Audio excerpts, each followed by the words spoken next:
আমাকে সাহায্য করো। আজকে আমার মেয়ের বিয়ে, আর ওর বিয়ের জন্য খরচ করার মতো আমার কাছে কোনো টাকা পয়সা নেই। আমি খুব আশা নিয়ে তোমাদের দুজনের কাছে এসেছি, তোমরা কি আমাকে সাহায্য করবে? মহিলাটির অসহায়ের মতো কান্না দেখে তাদের দু বোনের মন সহজেই গলে যায় এবং তারা দুজন সেই মহিলাকে সাহায্য করার জন্য রাজি হয়ে যায়। এরপরে তারা দুজনেই সেই মহিলার সঙ্গে মহিলার বাড়িতে পৌঁছে যায়। পরী বলে, তুমি চিন্তা করো না, বিয়ের জন্য যা যা লাগে আমি সবকিছু রেডি করে দিচ্ছি। এরপর সেই পরী নিজের জাদুর লাঠি ঘোরায় এবং সেই বাড়ির সামনে অনেক সুন্দর একটা বিয়ের আসর তৈরি করে দেয়। তুমি তোমার মেয়েকে বাইরে ডাকো, আমি আমার জাদু শক্তি দ্বারা ওকে বিয়ের সাজ করে দেব এবং অনেক গহনা দিব। আমার মেয়ে ঘরের ভিতরে আছে, তোমরা দুজন ঘরের ভিতরে গিয়ে আমার মেয়েকে অনেক সুন্দরভাবে রেডি করে দাও। এমনটা শোনার পর তারা দুই পরী বোন সেই ঘরের মধ্যে যায়। কিন্তু ঘরের মধ্যে যেতে না যেতেই হঠাৎ করে তাদের উপরে অনেক বড় একটা খাঁচা এসে পড়ে, আর সঙ্গে সঙ্গে তাদের শরীর একটা দড়ি দিয়ে বাঁধা পড়ে যায়। কিছুক্ষণ পর সেই মহিলা আসে আর চোখের পলকে তার রূপ পরিবর্তন হয়ে যায়। সে খুব ভয়ঙ্কর একটা জাদুকর্ণীর রূপ নেয়। মনে আছে তোমাদের কয়েক মাস আগে আমার মনে আছে তোমরা কয়েকদিন আগে আমার মেয়েকে আগুনে পুড়িয়ে মেরেছিলে? এর কারণে আমি তোমাদেরকে এখানে নিয়ে এসেছি। এখন তোমাদের দুজনকে মেরে আমি আমার মেয়ের মৃত্যুর প্রতিশোধ নেব। আচ্ছা, তুই চম্পা জাদুকর্ণীর মা, তাই তো? শুনে রাখ, তোর মেয়ে ছিল অনেক দুষ্টু। ও ছিল খুব নির্দয় একজন জাদুকর্ণী। জানি না কত মানুষকে মেরে ফেলেছে ওর বলি দিয়ে, আর ওকে আগুনে পুড়িয়ে আমরা অনেক ভালো কাজ করেছি, অনেক মানুষের উপকার করেছি। ভালোভাবে বলছি, ছেড়ে দে আমাদেরকে, নয়তো তোর পরিণতিও খারাপ হবে। তোর মেয়ের মতো তুইও আগুনে ঝলসে মরবি। তোদের যত ইচ্ছা তত শক্তি খাটিয়ে নে, কিন্তু কখনো এই খাঁচা থেকে বাইরে বের হতে পারবি না, বুঝলি? আমি কিছুক্ষণের জন্য জঙ্গলে যাচ্ছি। ওই জঙ্গলে বসবাসকারী যত জাদুকর্ণী আছে আমি সবাইকে ডেকে আনবো, আর আমরা সবাই মিলে তোদের দুজনকে কুচি কুচি করে খাবো। আর তোদের শরীরের যত মাংস আছে সব আগুনে পোড়াবো। এমনটা বলে হিমা জাদুকর্ণী সেখান থেকে চলে যায়। অন্যদিকে এক পরী আরেক পরীকে বলে, আমাদেরকে খুব তাড়াতাড়ি কিছু না কিছু একটা করতে হবে। যদি ওরা অনেকগুলো জাদুকর্ণী একসাথে চলে আসে তাহলে আমরা কিছুই করতে পারবো না। এরপর সেই দুই পরী সেই খাঁচা থেকে বেরোনোর অনেক চেষ্টা করে, কিন্তু দুর্ভাগ্যবশত তারা দুজনই ছিল জাদুর দড়ি দিয়ে বাঁধা, যার কারণে সেখানে তারা ব্যর্থ হয়। তাদের নিজেদের বাঁধন খুলতে পারে না, আর সেই খাঁচা থেকে বেরও হতে পারে না। কিছুক্ষণ পর অনিমা নামের একটা মেয়ে নিজের মাথাতে কিছু কাঠের টুকরো নিয়ে সেই বাড়ির পাশ দিয়ে যাচ্ছিল। তখন হঠাৎ করে সে দুজন পরীর চিৎকারের শব্দ শুনতে পায়। সে অনেক কৌতূহলী হয় এবং সে দ্রুত সেই বাড়ির ভিতরে প্রবেশ করে, আর নিজের চোখের সামনে দুইজন পরীকে এভাবে একটা খাঁচার মধ্যে বন্দি দেখতে পেয়ে অনিমার চোখ একদম ছানা বড়া হয়ে যায়। ও মেয়ে, শোনো, আমি একটি দুষ্ট জাদুকর্ণী আমাদেরকে এই খাঁচার মধ্যে বন্দি করে রেখেছে। জাদুকর্ণী আমাদেরকে মেরে আমাদেরকে বলি দিতে চাই। প্লিজ তুমি একটু দয়া করো, তুমি তাড়াতাড়ি আমাদেরকে এই খাঁচা থেকে বাইরে বের করে দাও। আর হ্যাঁ, আমাদের সোনার চুল রয়েছে, আর এটা কোনো সাধারণ চুল নয়, এটা জাদুর চুল। তুমি এক কাজ করো, আমাদের চুলগুলো কেটে নাও এবং এই চুলগুলো দিয়ে একটা বিনুনি তৈরি করো, আর সেই বিনুনি নিজের মাথার সঙ্গে লাগিয়ে নাও। তাহলে আমাদের সকল জাদু শক্তি তোমার শরীরে চলে যাবে। এমনটা শুনে অনিমা একটা ছোট কাঁচির ব্যবস্থা করে এবং সেই কাঁচি দিয়ে সেই দুই পরীর চুলগুলো কেটে নেয় এবং সেগুলো এক জায়গায় করতে শুরু করে। এরপর অনিমা তাদের দুজনের চুলগুলো কেটে অনেক বড় একটা বিনুনি তৈরি করে। এরপর অনিমা সেই চুলগুলো নিজের চুলের সঙ্গে জোড়া লাগিয়ে নেয়। কিছুক্ষণের মধ্যেই অনিমার শরীরেও অনেক জাদুশক্তি চলে আসে। এখন আমি তোমাদের দুজনকে খুব সহজেই এই বন্দি দশা থেকে মুক্তি করে দেব। তোমরা ভেবো না পরি, ভয় পেও না। এমনটা বলার পর অনিমা সেই খাঁচাটিকে ভাঙার জন্য সামনে এগোয়, কিন্তু তখন হঠাৎ করেই সেই দুষ্ট জাদুকর্ণী তার সঙ্গে আরো 5টি জাদুকর্ণীকে সঙ্গে নিয়ে হাজির হয়ে যায়। আরে এটা কি? এই মেয়ে তো পরীদেরকে বাইরে বের করার চেষ্টা করছে। শোন মেয়ে, তুই এখানে এসে অনেক বড় ভুল করেছিস। এখন আমরা তো তোকে আর জীবিত ছাড়বো না। চলো সবাই, চলো সবাই মিলে মেয়েটাকে মেরে ফেলবো। হঠাৎ করে সেই মেয়েটি অর্থাৎ অনিমা তার জাদুর চুল থেকে কিছুটা চুল ছিঁড়ে নেয় এবং সেগুলো সে সেই জাদুকরী এবং তার সঙ্গীদের উপরে ফেলে দেয়।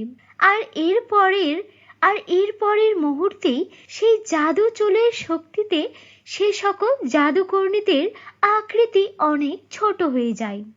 আরে এ তো দেখছি এই মেয়েটা তো আমাদের থেকেও অনেক বড় জাদুকর্ণী। এক মুহূর্তে আমাদের শরীর এতটা ছোট করে দিল। আমাদেরকে দেখতে খুব বেটে লাগছে। হিমা, তুই আমাদেরকে এই বিপদের মুখে ফেলে দিলি। হ্যাঁ রে, তুই ঠিক বলেছিস। এই হিমার কথা মেনে নেওয়া আমাদের একদমই উচিত হয়নি। আরে চল চল, সবাই কি দেখছিস? এখান থেকে তাড়াতাড়ি পালিয়ে চল, নয়তো মেয়েটা আমাদেরকে জালে মেরে ফেলবে।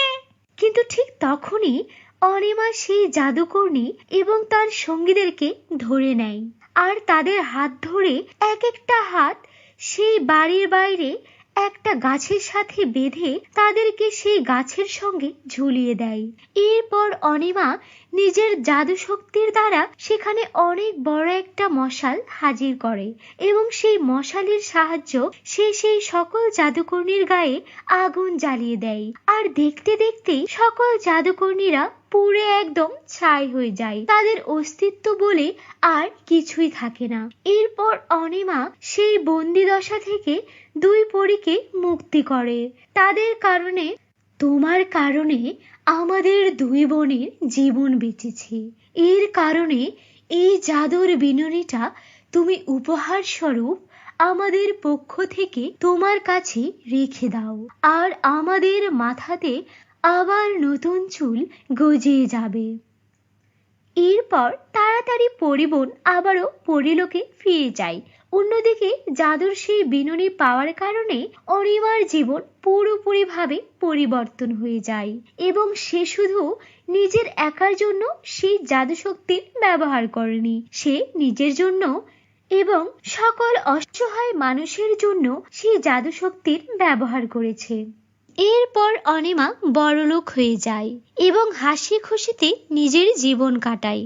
তো বন্ধুরা, কেমন লাগলো তোমাদের আজকের এই গল্পটি? কমেন্ট করে জানিয়ে দিও। ভালো লাগলে লাইক করে দিও। আর তোমরা যদি আমাদের চ্যানেলে নতুন হয়ে থাকো, আমাদের চ্যানেলটিকে সাবস্ক্রাইব করে বেল আইকন অন করে দিও। ধন্যবাদ। আমাদের মধ্যে তোমরা সবাই অনেক ভালো নাচ পারো, তাই তোমাদের জন্য একটা নাচের প্রতিযোগিতার আয়োজন করা হয়েছে।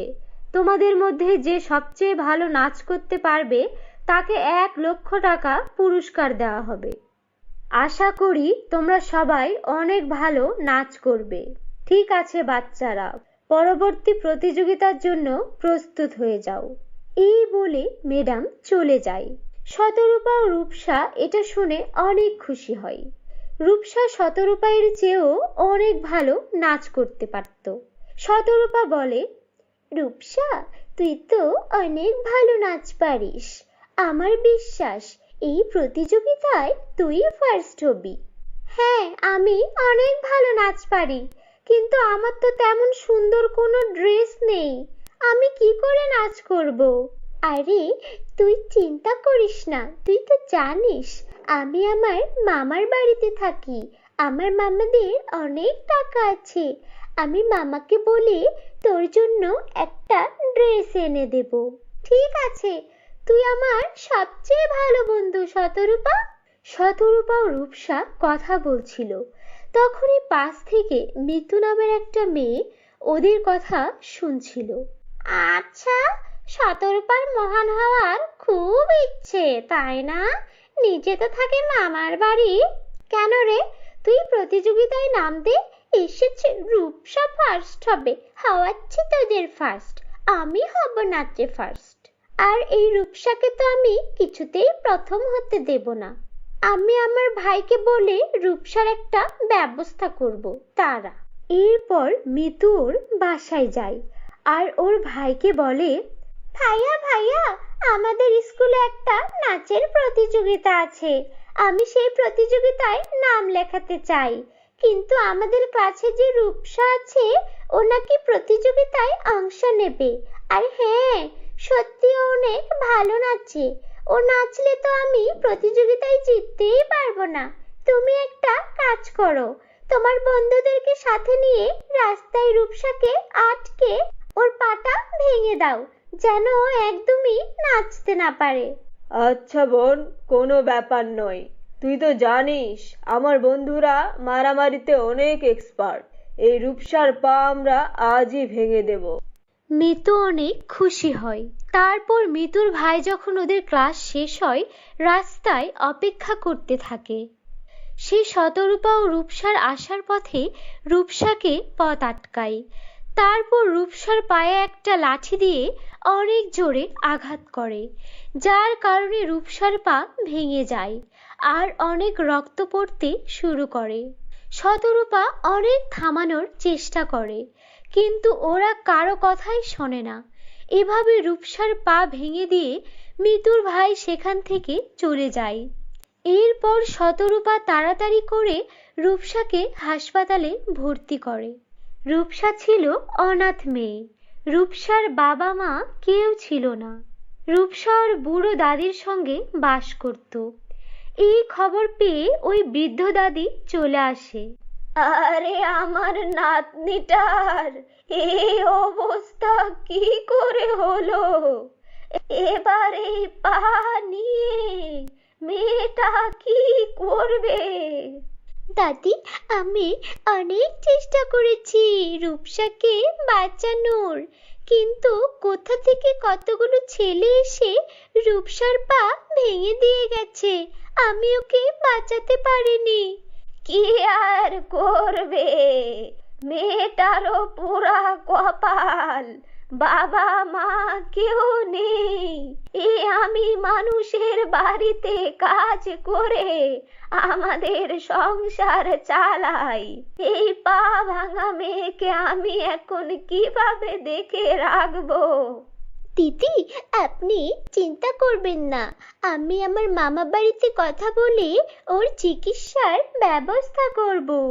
এরপর শতরূপা ওর বাসায় চলে আসে আর ওর মাকে রূপসার সম্পর্কে সবকিছু খুলে বলে। মা, জানো আমার বান্ধবী রূপসাকে কতগুলো ছেলে এসে ওর পা ভেঙে দিয়ে গেছে। এখন রূপসা বেচারি তো উঠে দাঁড়াতেও পারে না। ওর চিকিৎসার জন্য কিছু টাকার প্রয়োজন। তুমি মামাদের বলো না কিছু টাকা দিতে, যেন ওর চিকিৎসাটা হয়ে যায়। ঠিক আছে, আমি তোর মামাকে বলবো যেন রূপসার চিকিৎসার জন্য টাকা দিয়ে দেয়। কিন্তু মা, চিকিৎসা হলেও তো ওর সামনে একটা প্রতিযোগিতা আছে, নাচের প্রতিযোগিতা। তুমি তো জানো ওদের পরিবারের অবস্থা কত খারাপ। এই প্রতিযোগিতায়ও জিততে পারলে 1,00,000 টাকা পুরস্কার পেত, কিন্তু ও তো এখন নাচতেই পারবে না মা। আমার মেয়েটা কত লক্ষ্মী, নিজের বান্ধবীর জন্য কেউ এত করে। আর তুমিও তো ভালো নাচ করতে পারো, তুমি প্রতিযোগিতায় অংশ নিচ্ছ না কেন? না মা, রূপসাদের টাকার খুব প্রয়োজন, আমাদের তো মামারা সাহায্য করে, কিন্তু আমি চাই রূপসাই যেন এই প্রতিযোগিতায় প্রথম হয়। ঠিক আছে, তোমার মন যেহেতু এত বড়, আমি তোমাকে একটা উপায় বলি। আমাদের গ্রামের পিছনে একটা কালো জঙ্গল আছে, আমি ছোটবেলায় সেই জঙ্গলে খেলা করতাম। সেখানে একটি পরী থাকে, সেই পরীর সোনা ও রূপার লিপস্টিকের নদী আছে। ওই লিপস্টিক যে লাগায় তার মনের ইচ্ছা পূরণ হয়ে যায়। তুমি এক কাজ করো, সেই জঙ্গলে চলে যাও। ওই পরী একমাত্র যাদের মন সুন্দর আর যারা অন্যর উপকার করতে চায় তাদেরকেই সাহায্য করে। ঠিক আছে মা, তোমাকে অনেক ধন্যবাদ। আমি এখনই যাচ্ছি ওই সোনা রূপার নদীর লিপস্টিকের পরীর কাছে। এরপর শতরূপা বেরিয়ে পড়ে সেই জঙ্গলের খোঁজে এবং সেই কালো জঙ্গলে পৌঁছেও যায়। তারপর যখনই পথ চলতে শুরু করে, শতরূপা দেখতে পায় সেখানে একটা সোনার আর একটি রূপার জাদুর লিপস্টিকের নদী রয়েছে। আরে, এই তো সোনা রূপার লিপস্টিকের নদী। পরী, আপনি কোথায়? আপনাকে আমার খুব প্রয়োজন। তখন সেখানে একটি পরী প্রকট হয়। এসো শতরূপা, তোমার অপেক্ষাই করছিলাম। তোমার মা আমাকে স্মরণ করেছিল আর বলেছিল তুমি এখানে অবশ্যই আসবে। আমি জানি তোমার মন অনেক সুন্দর। এই নাও সোনা ও রূপার জাদুর লিপস্টিক। এই লিপস্টিক তুমি তোমার ঠোঁটে পরে তোমার যা মনের ইচ্ছা তাই বলো। এরপর শতরূপা সেই সোনা রূপার লিপস্টিক নিয়ে রূপসা যে হাসপাতালে ভর্তি আছে সেখানে চলে যায়। রূপসা এদিকে হাসপাতালের বিছানায় শুয়ে কান্না করছিল। শতরূপাকে দেখে রূপসা বলে, শতরূপা, আমার সব শেষ হয়ে গেল। ভেবেছিলাম এই প্রতিযোগিতায় 1,00,000 টাকা পাবো, তাহলে আমার আর আমার দাদির জন্য জীবনটা একটু সহজ হতো, কিন্তু এখন তো কিছুই হবে না। কি বলেছি কিছু হবে না? দেখ আমি তোর জন্য কি এনেছি। শতরূপা সেই সোনা ও রূপার লিপস্টিকটা রূপসাকে দেখায়, আর যখনই ও সোনা ও রূপার লিপস্টিকটা ঠোঁটে লাগায় তখনই রূপসা বলে, জাদুর সোনা রূপার লিপস্টিক, আমার বান্ধবী রূপার পাটা একদম ঠিক করে দাও। তো এতটুকু করতেই রূপার পা একদমই ঠিক হয়ে যায়। এরপর শতরূপা বলে, জাদুর সোনা রূপার লিপস্টিক, আমার বান্ধবীর জন্য একটা সুন্দর লেহেঙ্গা প্রকট করো। এটুকু বলতেই শতরূপার সামনে একটা সোনার লেহেঙ্গা প্রকট হয়। এসব দেখে রূপসা একদমই অবাক হয়ে যায়। তখন শতরূপা সব ঘটনা খুলে বলে। সব শুনে রূপসা শতরূপাকে অনেক ধন্যবাদ দেয়। পরবর্তী দিন নাচের প্রতিযোগিতায় সেখানে মিতু নাচ করতে আসে এবং সে নিজের মতো নাচ করে। কিন্তু যখন রূপসা এসে নাচের প্রতিযোগিতায় নাচ করতে থাকে, ওর নাচ দেখে সবাই মুগ্ধ হয়ে যায় আর বিচারক রূপসাকে নাচের প্রতিযোগিতায় প্রথম ঘোষণা করে। আর সেই প্রতিযোগিতায় জয়ী হওয়ার জন্য রূপসাকে 1,00,000 টাকা পুরস্কার দেয়। রূপসা শতরূপাকে আর সেই পরীকে মন থেকে ধন্যবাদ জানায়। রূপসা ও শতরূপা দুই বান্ধবী সারা জীবন মিলেমিশে জীবন কাটাতে থাকে। তো বন্ধুরা, কেমন লাগলো তোমাদের আজকের এই গল্পটি? কমেন্ট করে জানিয়ে দিও। ভালো লাগলে লাইক করে দিও। আর তোমরা যদি আমাদের চ্যানেলে নতুন হয়ে থাকো, আমাদের চ্যানেলটিকে সাবস্ক্রাইব করে বেল আইকন অন করে দিও। ধন্যবাদ।